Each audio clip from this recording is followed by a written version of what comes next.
Good morning, everybody, and welcome to ISTE 2017. My name is Neil Manigold. I'm a senior manager here for Minecraft Education, and we'll be coming to you live throughout ISTE with different folks in the community talking about a variety of topics that have to do with Minecraft and learning.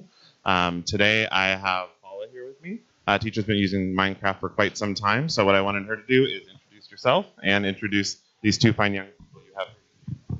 Good morning. Thanks for having us. My name is Paula Williams. I'm the music director at High Meadows School in Roswell, Georgia.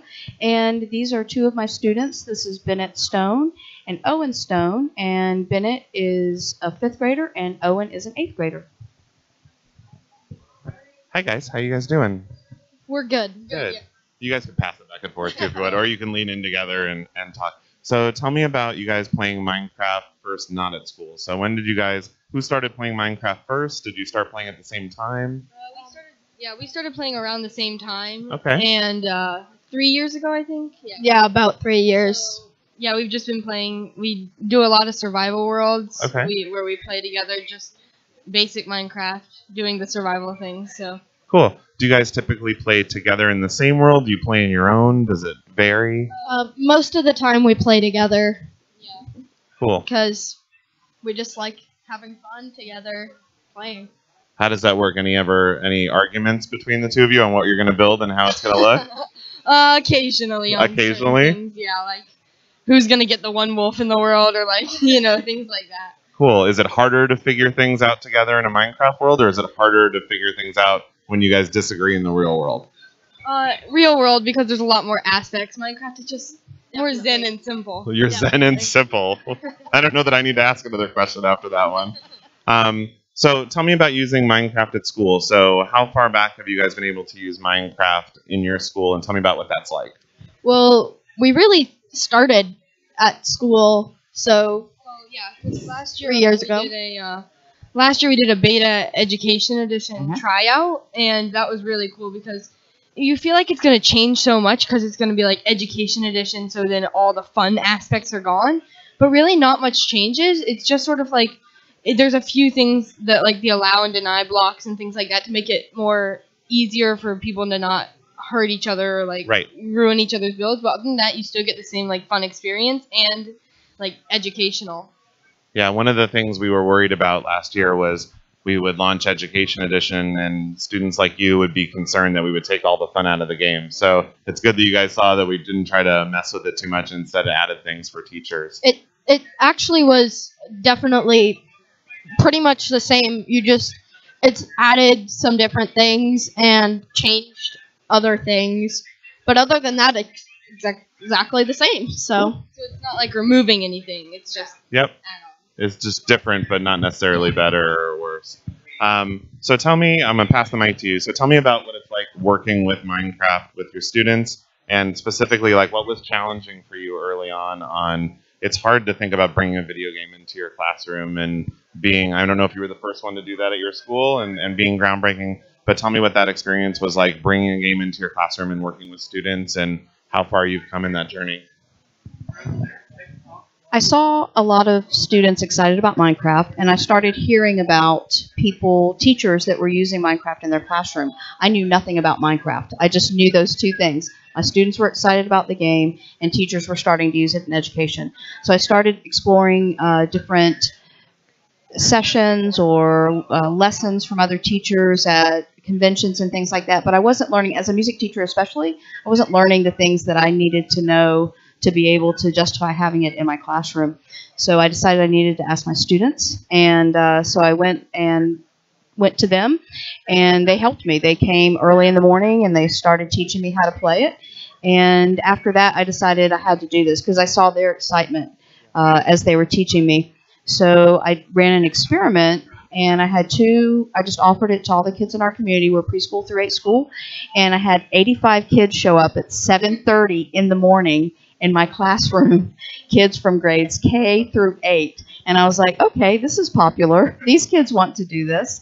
And so we ran 2 of those sessions, and these students were two of the boys that were in there, and they were just so excited about it. So I started to see the possibility. I started to see what Minecraft could look like with students in a classroom, and how they talk and collaborate and work together. And from there, I decided that I wanted to try and find out a way that I could use it in my music classroom. Tell me about, as my music ability is, I play a little guitar and a little piano, but I don't even really know how that well to read sheet music, and you'll probably get a little mad. I do what I can. But I know obviously there's some music connections with things like note blocks and probably some with percussion and things like that. My son is 6 and actually uses note blocks quite a bit. So it'd be cool to hear from you. Is that how you use it in class with students, or is it other things that are related to music? I started off using it just to think about, what do I teach in music and how can I use Minecraft instead? So one of the things we teach is note reading. So instead of drawing the notes or using other ways to learn the notes, we built notes in Minecraft. So I would say, draw a quarter note or draw a half note or create a quarter half note in Minecraft. And then we also use it to teach the families of instruments. So they build guitars and snare drums. And this year it was really, really cool because they started building these instruments that actually worked. And it was so exciting to see how the kids could build instruments, drums that worked and pianos that worked, and they created the music. And I had one student build a snare drum that worked, and he built a Steve to play it. So he had this giant Steve with drumsticks that played this snare drum that he built. It was so awesome to see their creativity that way, and it just really lets them, show that they know the content, but also they can personalize it and do it in their own really fun way. All right. Well, enough talky. We're going to hop into a Minecraft world. So this is where you two get to order me around. I'm going to launch in. So these two gentlemen built a Minecraft world that we're going to share today with, I think, a mix of some examples of what you might teach with it, right? Yes. And some examples of things to look out for as a teacher to make sure. So let me switch out and crack that open, and I'll give each of you a mic so you can kind of boss me around together, which would be perfect. All right, so take it away. Thank you. Here,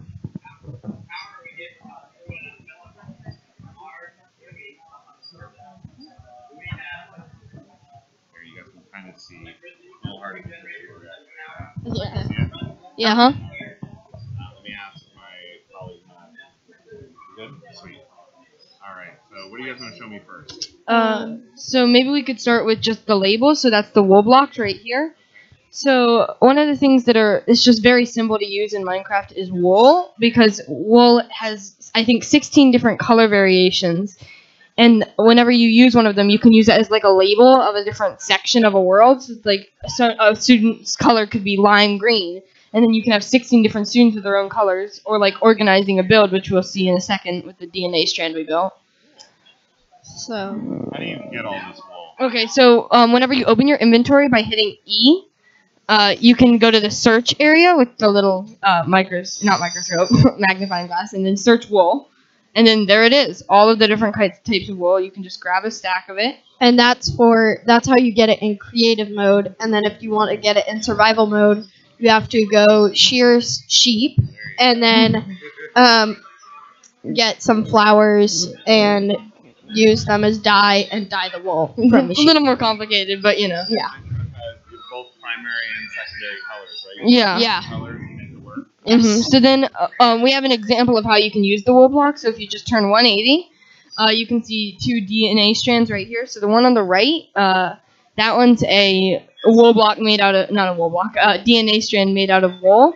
So a science teacher could say, build me a DNA strand, after they did a unit on that. And then they could build it. And then the one on the left is just out of all different blocks that could be used. Yes, says the green. Because it's sort of just showing how there's so many different blocks that have the same, you can use. So you don't just have to be limited by wool. You can, red can be netherrack, and, green can be a melon. And then sponges for yellow. Yeah. So we have, behind that, we just give a few examples of different ways. So this is an English teacher. So you could, make a sentence, as you can see it right there. sorry, there's a sentence right here, and then in the other chests, there's different colors of wool. So like green wool can be a noun, and so any word that's a noun, you put the green wool inside the box in front of it. And so yeah, so it's like you take the To school. If I'm wrong, we're on camera. Okay, yeah. So that's just sort of an. Take the green wool and drop it in the test. Yep, and so then you sort of do that with all of the sentences, and then the teacher can check it. Okay. And so students have their own sort of areas to do that. And then do you want to do the last example? So another example would be for math. Since everything is blocks, one example of a lesson you could use would be square roots. So you could say, here's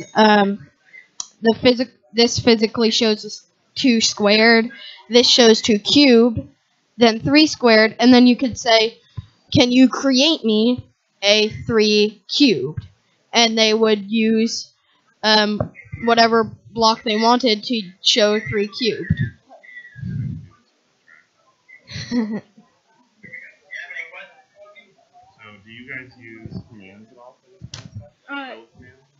No. No, we don't really use fill commands. Yeah, we do block by block, but that commands are a little more complicated way of like filling in a world, and they can be very helpful, but we don't use those that often. I sort of like the feeling of like placing each block and at the end like the satisfaction of it being your own. So then one last thing that really is helpful is if you do another 180. Yeah, there's one here and there's one here. So this is sort of simple. It's just bedrock. It's the only unbreakable block in Minecraft. Yeah. Yes. Cool. So as you can see here, so blocks like try and break that dirt block on the ground. So you can break that, but bedrock, the block that's the gray block right there. Go up to that gray block and try and break it. That's the only unbreakable block in Minecraft, so you can't break that if you're in survival mode. With some like stone, right? Even I can punch stone and it'll take effect eventually. Well, bedrock is the never. It's impossible. Yeah, unless you're in creative mode, you cannot break it. And so we provided an example of this. So if you go back into creative and fly up just for 1 second. Ability. Oh, cool. May fly. I can fly. Fall. Yeah. Like I just did. Come on. Like this I do. Aw. Oh, mayfly fall. Hold on. Yeah. Oh, sorry. Mayfly. True. There we go. That's about like me. Come on. There we Okay, go. Cool. So this is TNT, and if you have the flint and steel, which is the first thing in your inventory, kids use this all the time to blow up their friends' creations. So And you can see the other 2 bedrock areas. There's glass, which is really easy to break with TNT, and then in the other one, Whoa. oh, look out! Look out! so then there's, as you can see, the TNT is exploding. But because of the fact that it's in bedrock, none of the other structures are destroyed. Or anybody in them. Yeah. Is bedrock what you guys? If you could build with any block to make it just impenetrable, you would Invincible, build that yeah. whole house out of bedrock? Yep, bedrock is the only invincible block. So then there's a redstone display right here. So redstone is like Minecraft's form of power. So it's like electricity. And I'll give you a few examples. So basically So just... this is like circuitry. Yes, inside the- circuits inside the game. So if you open that chest right there in the center, there's just a block of redstone and a lamp. So grab both of those out. Hard with a trackpad. So then place the lamp on just anywhere in the circuit, like replace one of the... Yeah, just... No, replace it. So delete one of the redstone. Get rid of the dust. Yeah. So that redstone dust, you can just click on it and it just adds it. So place that redstone on top of the lamp now. So now, anywhere on this chain, replace another block of redstone with that block, because the block is actually what powers redstone. Okay. So then, And how do you get redstone if you're in survival? it's sort of, you have to go mining and go grab You it have to go- deep underground. Yeah. Whoa. So the redstone block, it powers the redstone dust, which powers that lamp. So then, there is one issue with redstone though. If you turn and go over here, so try and place the redstone block from the chest. Okay. Try and place that at the end of this chain, and you see the lamp all Do the I way. need the repeater yet? Not yet. So just try, and so you see this lamp at the end. It's powered. You could go. We could be here all day. So try and place this down. See, it doesn't power the lamp. Wait. Why does it not go all the way? Why did it stop? Because, so now grab the repeater, because redstone circuits only can travel a certain distance. I think it's 8 blocks before it runs out. And the only way you can reinitiate a circuit is through a repeater. Which is why it's called a repeater, because it repeats So then the go chain. to the very end of the power where you can. So you see where the dust is, like where dust is flying out from the top. Yeah, this one. So then place the repeater instead. I think you placed it backwards. Yeah. Okay. First world problems. Is that backwards? Though? Yeah, it's to the side. So then go right behind it. There you go. Alright. So now it can go another 7 blocks, and I think it's powered. Oh no. Not yet. So you would need another one. Yeah. Yeah. Then if you just do another one. If you just used. Yeah. Uh, No, I did not get redstone repeater. Okay, cool. So now, yeah, like right there. Probably. Other way.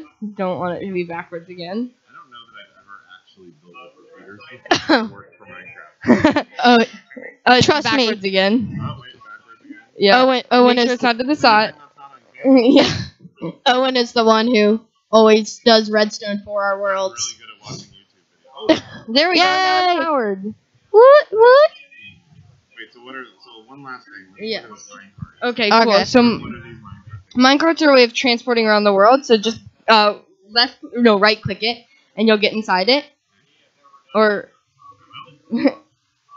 yeah, there we go. So now if you hold down the forward key, you can just go in circles, and press shift on the left side to get out. So that can go very slowly. But if you get in this one, do you see how there's the redstone blocks? So those are called powered rails. They make you go faster. It's like on a roller coaster. So it's like an automatic system. So if you start moving forward, now let go, and see.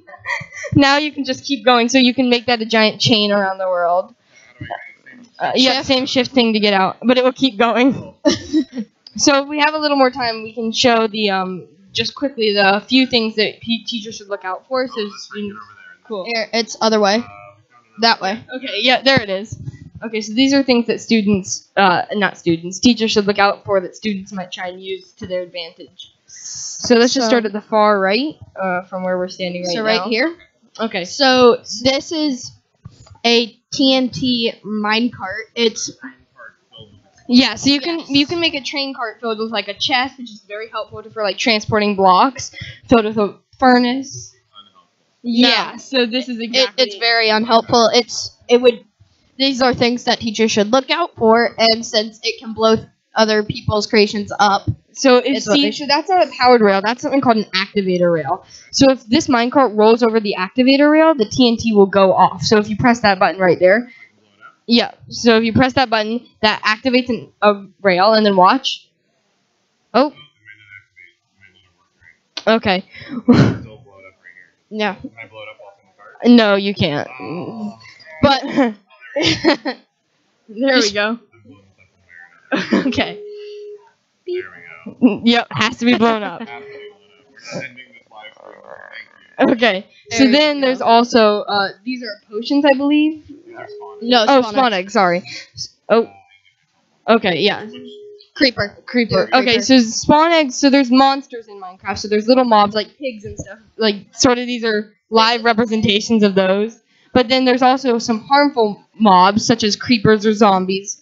And so then, Spiders, things like that. students in creative can grab these spawn eggs, as you can see right there, and place them down. And for example, the creeper will explode if it gets too near a player, so they can be used as like a. Make sure I'm in peaceful as well. We get out of peaceful. Okay. Let's go to normal. Let's go to survival. Yep. Okay. So. I know what's gonna happen. Okay, So so, no, right- walk away from that. Yeah, 'cause they walk away do from the little explode. house I've made, and now right click, and then watch. Ah, No, let it get close to you just to show the. Let it get just. I don't want to. Oh. Okay. Probably a good spot to end the world. Yeah. Yep. Well, so those are just some things that you can use in Minecraft, some things to look out for. So thank you so much for letting us do this. Yeah. And This is awesome. Let me ask you guys. Hold on. Let me get out of this. Okay. I have one more question. We ask everybody.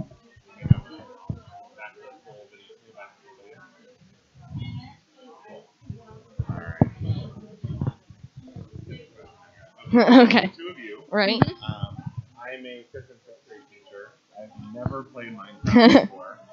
What advice would you give me if I said, so next year you guys have a new teacher, you walk in and it's me. Everything might not be a good thing, but I tell you I want to learn to play Minecraft. What do you guys tell me? What should I try first? I think that the first thing you should always try would be to play in a survival world so you can get used to the controls and the different types of blocks and just kind of how to play. And yeah, like have fun with it. Don't always like be like a teacher about it. Just like, go home, open a Minecraft world and have fun with it. Like, survive, build a house, and then just learn about it. And then also just don't be afraid of students knowing more than you about Minecraft, because we obviously, like, Minecraft is our thing. And so it's like, don't always feel like you have to know more, because most of us aren't going to try and abuse the system, and the majority of people just want to help you like learn, and so then you can teach us more using this tool, because it's a really good tool to use. But just don't be afraid if you don't know as much, and be willing to ask for help, because I personally, if you were my teacher, would be willing to help you. Yeah, same. No. Okay. And the same question to you. So, brand new teachers, I'm sure you talk to folks all the time that are like, I hear you teach with Minecraft, you tell them all about it, and they say, well, that's great, but I don't know how to get started because I don't know that I could ever do that. So what advice would you give to a fellow colleague? Ask your students. The kids know, and you've got to release that power and that control, and just ask your students. It helps build relationships with students, which is so important. I've often been able to build relationships with students that were maybe a little challenging in my classroom, and then as soon as I kind of let my guard down and show them that I'm interested in what they're in, we develop a better working relationship. And the kids love to help you. It makes them feel excited that they can help you and that they can teach something to you. All right, well, thank you for being here and for being a Minecraft mentor, which is amazing. And thank you to the both of you for letting me blow a bunch of stuff up, because there are worse things than that. And for doing, basically, I don't know if you guys realize, this is our very first live stream ever at an event as an education team. So it's all downhill from here after this one. So you guys were awesome. So thank you very much to all of you. And you guys are doing a session tomorrow, right? You're doing a classroom session. So we have a Minecraft classroom way in the back of the event hall. And these fine folks next to me will be doing a classroom session tomorrow, early afternoon, right? Early afternoon at 1 o'clock tomorrow on Tuesday. So thank you to the three of you. And we will be back online in looks like about a half hour or so with another session. So thank you very much. Bye. Thank you.